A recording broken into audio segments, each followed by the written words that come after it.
we're joined here by Timbers head coach Phil Neville. We'll go straight into questions. Who wants to start us off?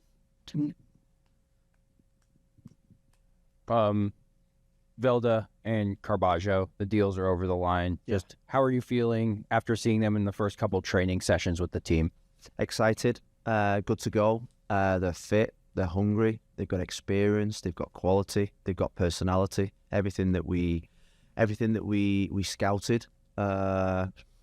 I think I said 2 or 3 weeks ago that the ownership and Ned have got the full backing to back us right to the very hilt. And I think what you've seen this week is two really good quality players coming into the building. And I'd say that we're not finished there yet. I think we're in a position where we feel with the players that we've had so far this season, they've been absolutely incredible. We're in a position to go for it. I think we're in a really strong position in terms of our mentality, of our confidence, and the quality that we've got in this football club.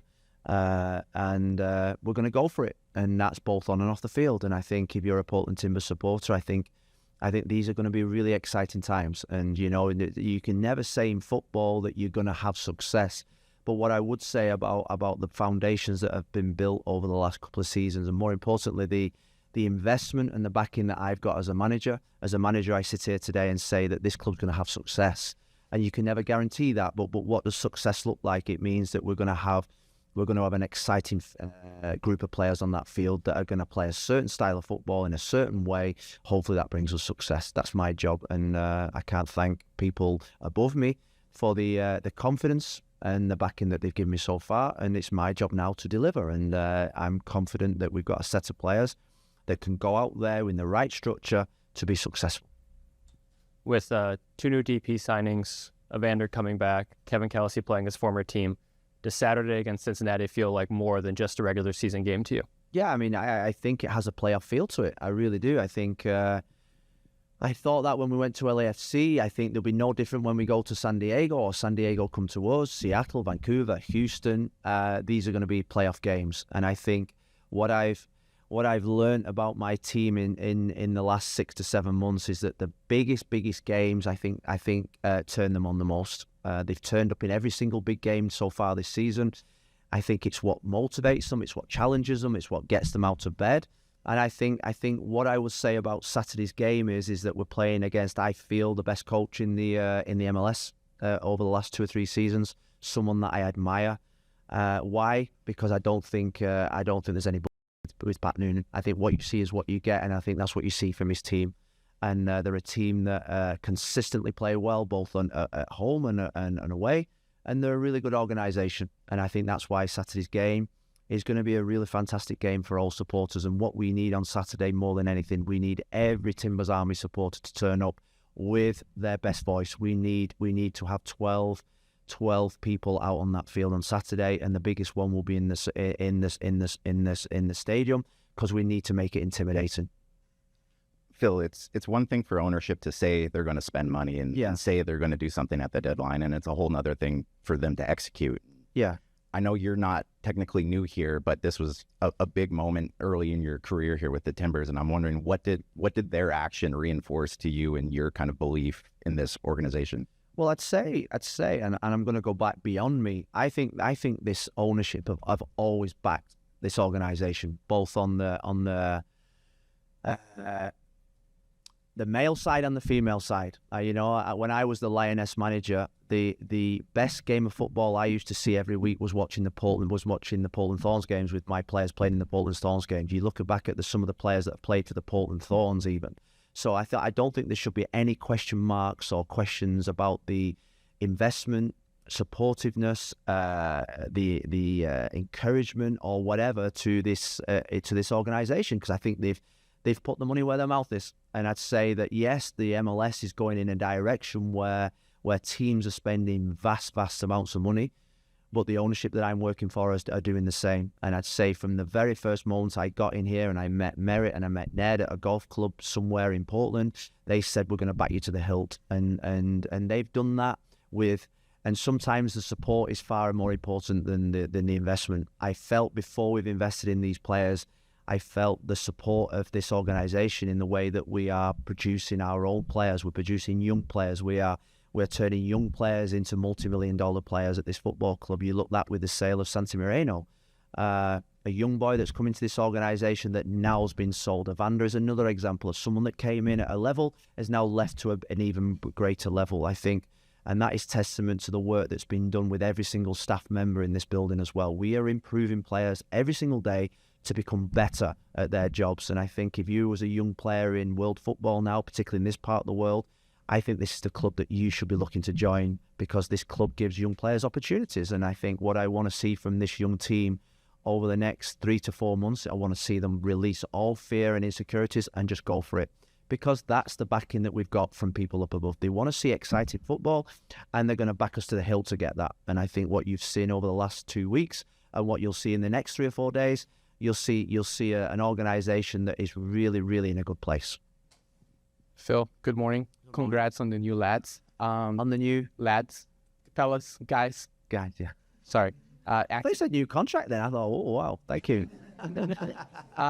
With the support from the higher ups, the management and everything, is there an extra pressure to actually perform this season and go farther and beyond than previous seasons? No, not really. The pressure at this football club is to succeed from day one. I always go back to the game against San Jose last year when we were 2-0 down at half time, and I realised there and then that you have to be successful at this football club. And my first day at this job, I realised that this set of supporters, this organisation, is an organisation that's used to winning.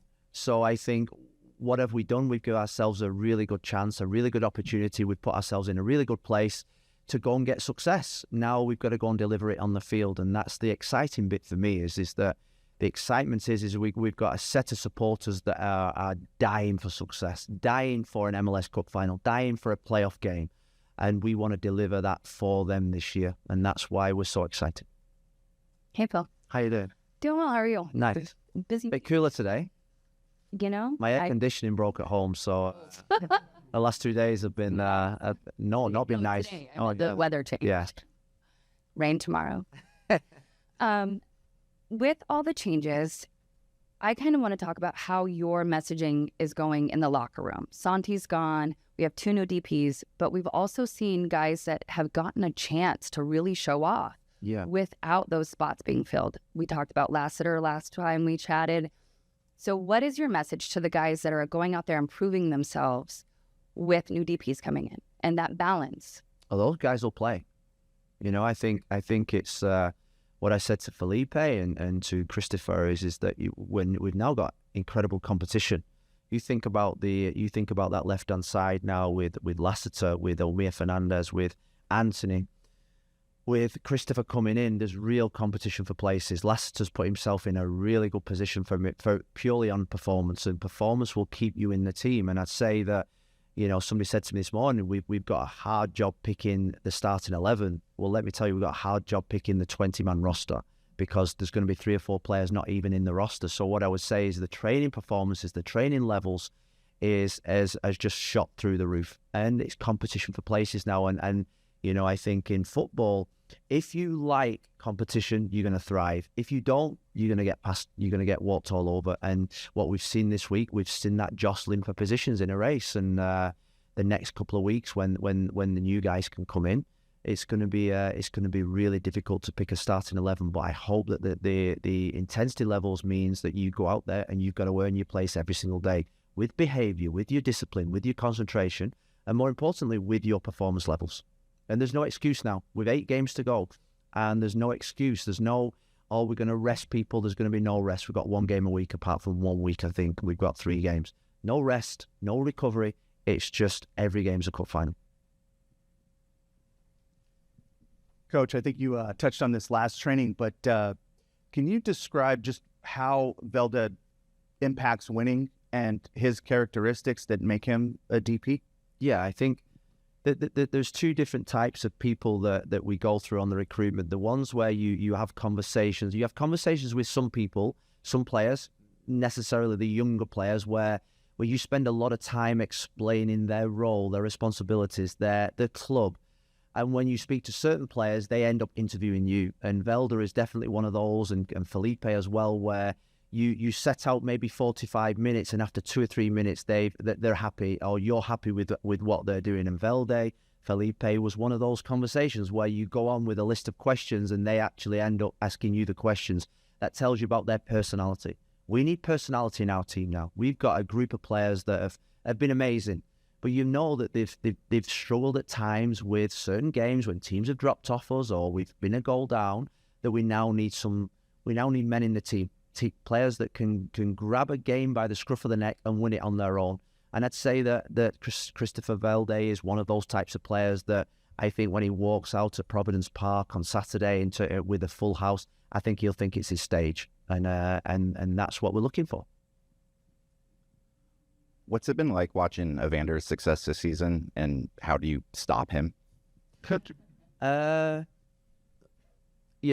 think he's in the Eastern Conference, so it doesn't affect us. I think if it would have been in the Western Conference, I think it would have been pretty painful. But in any relationship, there's a separation. It happens. It has to happen more nowadays than ever. We wished him all the best. We thought the world of him here. The relationship came to an end for both parties. We wished him all the best at Cincinnati. Cincinnati got a really, really good player. Coming back on Saturday, I don't want Portland Timbers fans to clap him. I don't want him to cheer him. Maybe at the end of the game, but not at the start of the game. I want my players to not show him much respect. We've got to treat him the same way as we do Hani Mukhtar, Carlos Gil, Dennis Boanga. He's a DP player and he's a major, major threat for them. You look at the goals he scored and the assists that he has. He's a high level DP player in this league. So as a manager, you don't lose that touch. You don't lose that connection with players that you've coached or have left an organization. I think I said it a couple of weeks ago, is that the Lionesses I'm still in touch with now, because you have a bond with these players that you've played a small part on their journey. And Aander's someone that we played a small part on his journey, a big part on his journey in terms of his growth in the MLS. But Saturday, he is the enemy. He's someone that we've got to mark closely and make sure that he doesn't have an effect on the game. Last one. Español, profe. Por favor. Qué bueno. Me alegra verlo contento, como le dije la última vez. Mi pregunta sería, ¿qué va a aportar estos dos jugadores? ¿Era algo que usted estaba esperando para que este equipo dé más de lo que habían dado últimamente? Y si ellos van a jugar este fin de semana. No lo sé si ellos van a jugar este fin de semana. Tenemos unas solutions con el visas, pero en este momento es 50-50. No lo sé, pero preparamos para jugar y preparamos para no jugar. Es las dos opciones para nosotros. En tema de las calidades de ellos, necesitamos mejorar nuestro equipo en este momento, porque todos los equipos en MLS en este momento están mejorando en este momento. Entonces es importante para nosotros para mejorar nuestro equipo con unas calidades especiales. Necesitamos experiencia. Eso es la verdad. Eso es fundamental para nuestro equipo, porque tenemos un equipo muy joven, con jugadores jóvenes, y cada semana jugamos 100%, pero en los momentos difíciles, como contra Dallas o St. Louis o Toronto. En mi experiencia, en esos momentos, falta experiencia en esos momentos para viene karma para el equipo. Entonces, en el vestuario, en este momento, tenemos 2 jugadores más para venir experiencia. Entonces, estamos felices con esos fichajes. Ojalá ellos jugamos el sábado contra Cincinnati o contra San Diego, pero es una oportunidad, o quizás el sábado venimos a Providence Park para ver los 2 jugadores en el 11. Gracias.